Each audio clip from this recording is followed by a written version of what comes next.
Yeah, some of the guys I was playing with, I mean, they're like a club longer than me. Yeah. I just think it's because they're catching it a lot more solid than I am.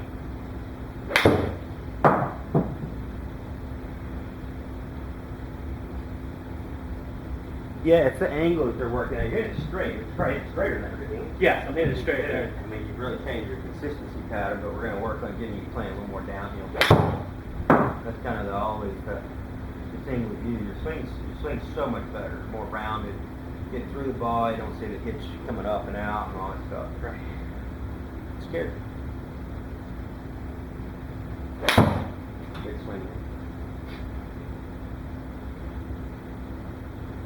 So let's hit one more and then we'll get rolling. Like I said, I like the swing in general. You're really turning through the ball well on both sides of the ball. I'm gonna demonstrate a couple things that you're doing. Okay. And we'll work on the fix.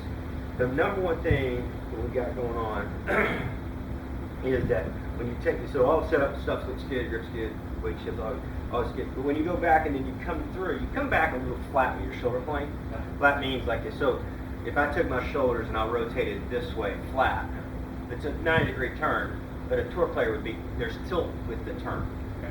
And that tilt makes you play downhill. So if you're watching these guys on the tour, they tilt like this, so they're playing downhill, they're loading diagonally through the core like this. That's what they call that.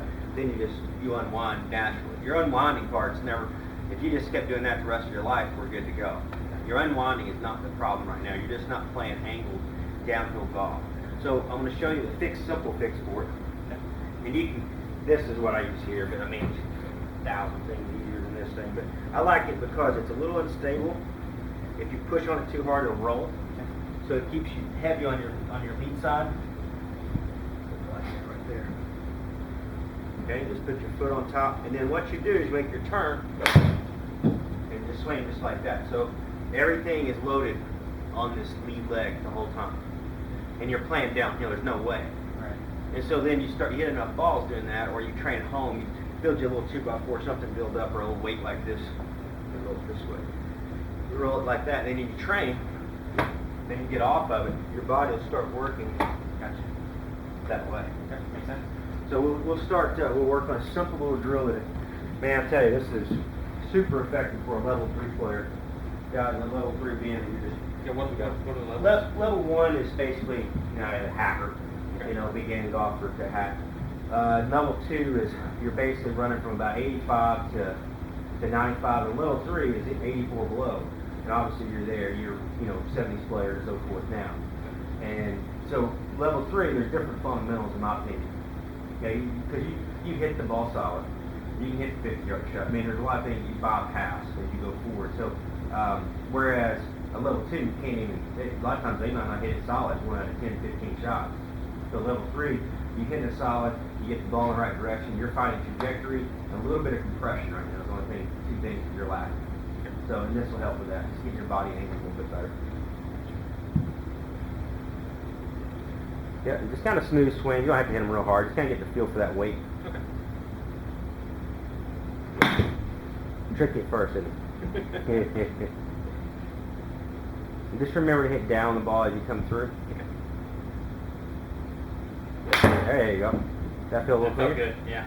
And the kettlebells, I like it here because it's not real stable and it surfs like it looks like it would. It started kind of, it'll slide out Oh, yeah. from here, kick it out. Yeah. But Slide if you it get goes. something just built up outside, I've had some guys build some 2x4 stuff from Home Depot, just kind of build it up a couple of feet and then they play, hit on the board just downhill. But don't do anything angled. You want the foot actually higher when you're doing this because it'll get you, your body will start to adapt to a tilt. You can't twist when you do this. Use that thing will go sliding out on your backswing. Yeah. The last one was good.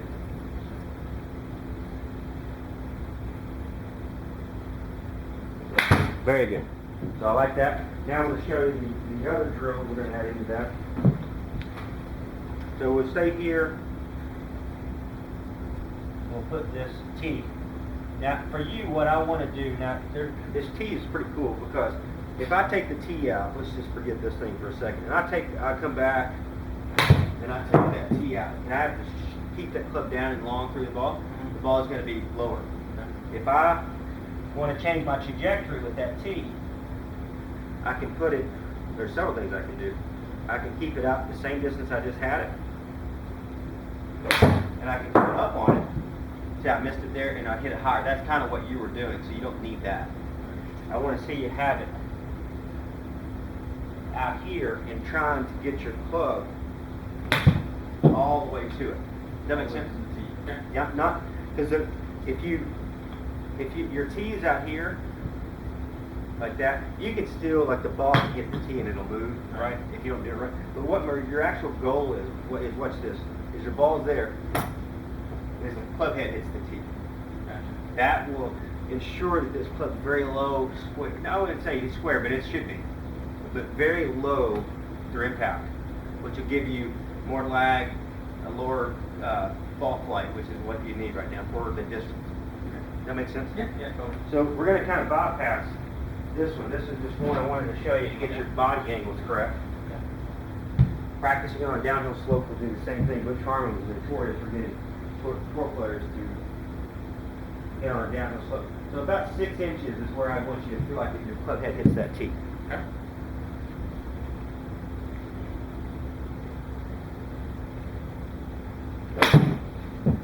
Yeah, feel better? Yeah. Got a good sound to it. Very nice. Yeah.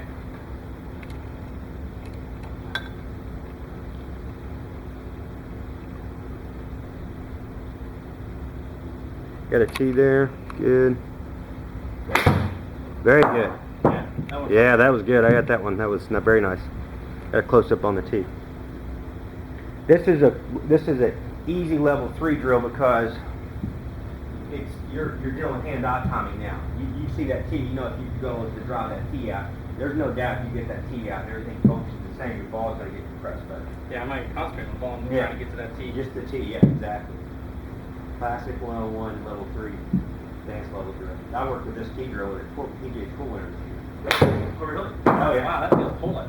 Yeah, you feel the compression, I right? do. There's so many things you can do with a tee drill. I have probably 20 different exercises to do you can do with a tee drill. And you have to be a level 2 or level 3 to make it work for you. Yeah. In my opinion, you do. But there's so many things you can do that you can change the angle of the face coming through the ball. You can change the clip face direction. So many things you can do. You can change the trajectory of the ball. The more I move it, if I move that tee, let's hit a couple out here, and move it just a little bit more out of your normal range, without you thinking you're hitting a knockdown, you have to hit that tee, you're hitting a knockdown, if that makes sense. Oh, yeah? You know, yeah, you think about it. So if you had to hit that tee from right there, looks impossible. But a tour player would hit that every time. With a fly shot, I shouldn't say knockdown, but a low ball, like a stinger shot, right? Gotcha. Try to hit it to a half. It's going to challenge you more. That makes you automatically finish. It makes you finish because your focus is on this low spot in the swing. I like that. Very good. You're not really having to go in and break down your swing a whole lot. Now add some tilt into your backswing a little bit. Shoulder tilt. There you go. That's what I'm looking for. So that has the shoulder tilt. This kettlebell thing, I mean, if you tilt your shoulders, you'll never need this whole thing right here. But if you don't understand that and you can't feel it tilting your swing, you don't think you have it tilting your swing, just grab something where you're on a downhill slope where you got at least a foot, your right leg, your rear leg is a foot higher than your front leg.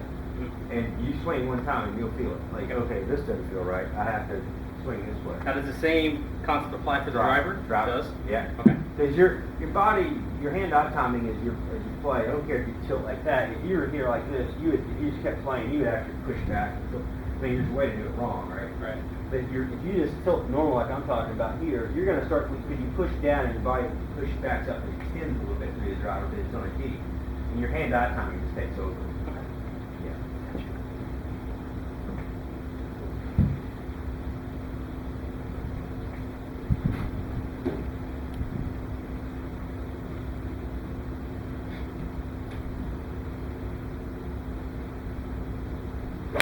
Beautiful. Man, that felt good. That was amazing.